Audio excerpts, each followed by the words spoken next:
Listen, I'm really glad to be here today with this Inner City Economic Summit. It looks like you've had a great agenda. I looked over it. It is terrific to hear from people like Michael Porter and a lot of the other people you've had talking about the theory and the experiences of urban development. It's something that I pay a lot of attention to for a long time. Spent a lot of time listening to guys like that and trying to understand it. So what I've been asked to do today, though, is to talk a little bit about it more specifically from the city of Detroit perspective and give you perhaps a little bit deeper dive into what's taking place in the city, and then talk a little bit, I think, about how the private sector can provide leadership in that regard. I want to always caveat that by saying leadership together with our partners in government and philanthropy, but I think it's really interesting the way that the private sector has been able to provide some leadership over the course of the last several years in the city of Detroit. And certainly from a Rock Ventures, Dan Gilbert standpoint, we've been in the midst of that. So I'll talk about that as well. So with that, let me, the story is still being told. Let me give you a little bit of a prologue.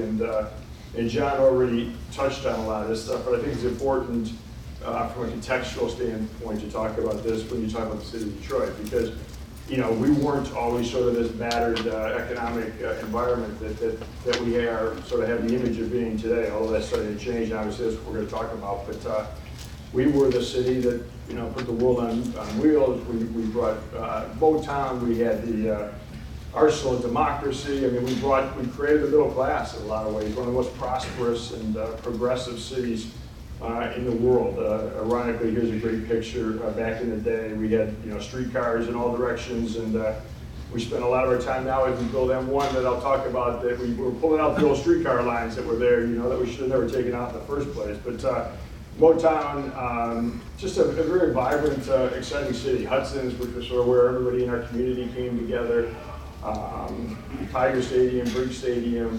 Not only a very vibrant economic city, but a city where people came together and lived in a really world-class sort of environment. But from the time I was born, essentially, and I hope it to be coincidental, the city's been on decline. So I'm pretty sure it's coincidental. I didn't have a lot to do with it earlier. From the mid-50s on, the population of the city of Detroit has gone down literally every year. We had every kind of challenge known to mankind. I mean, we had political corruption, we had economic devastation with our core industries, we had white flight, racial segregation, expressways cutting up our neighborhoods, you name it, we had it. And by 2009, this was the headline that greeted those of us in the city of Detroit that wanted it to be different. And it's a tragedy in Detroit, and analogize it to the Katrina in New Orleans, right? The economic sort of devastation. And it was against this backdrop in 2009.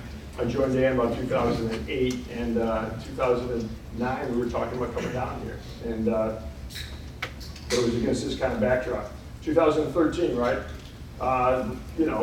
To the outside world, and many, it was like the end of the city of Detroit. I mean, literally, people were saying, hey, it's going to go away. I don't know where they thought it was going to go, but they thought it was going to go away. And the largest bankruptcy in history, tremendously challenging. They were going to sell the art. They were going to sell, police cars. They were going to sell whatever they could, right? And in order to try and raise money. And so against that sort of backdrop, the question was, hey, look, is this a time to invest? And that's a discussion that was taking place with Dan Gilbert and myself, and Bill Emerson, and Jay Farnes, of the leadership of the organization.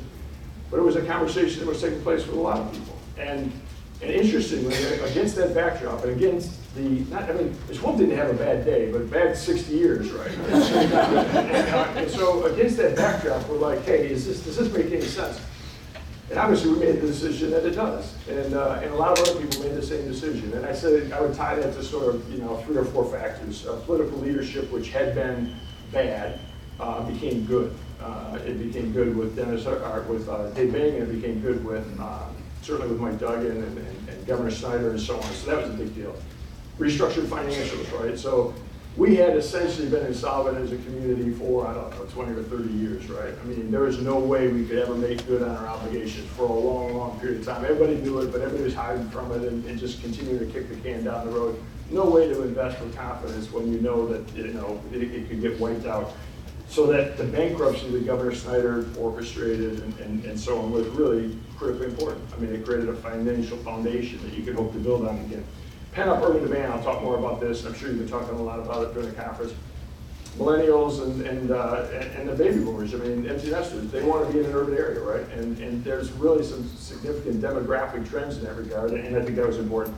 And finally, you know, the attractive investment fundamentals. I mean, the raw materials of commerce in the city of Detroit were very affordable. I mean, buildings are cheap, people were cheap. I mean, the cost of living is cheap, and when you look at that, it was pretty compelling. So we like to say, yeah, it was a good time to invest because we can do good and do well. And so do good for us. Hometown kid, Dan is, most of our leadership team is. We watched this happen in the city of Detroit. We wanted to change it. We thought we could affect the outcome, so we were prepared to dive in. Do well, we thought, as I pointed out earlier, the raw materials of commerce were affordable, cheap even. You know, we're buying office building for $8 a square foot. I mean, put that in context, you know, from where you come from. And it made a hell of a lot of sense to us. What's interesting, I think, is we thought for a period of time that that these goals were compatible, you know, that we could do good and we could do well, and that we would manage it kind of on a double bottom line. I think it's evolved from that, in my mind at least. I think it's almost like symbiotic now. I mean, honestly, I think that the reason we're able to do as well as we are is because we are doing good and we are making a difference in the city. And I can't tell you how many of our team members are excited and energetic about joining a company that has a mission together with sort of the profit motives and those kinds of things. But I can't tell you how excited people are about engaging, just throwing themselves into everything that's taking place in the city of Detroit. So I think it's even beyond compatible. I think that the secret sauce for us and a lot of people right now, I think, is that it really reinforces each other.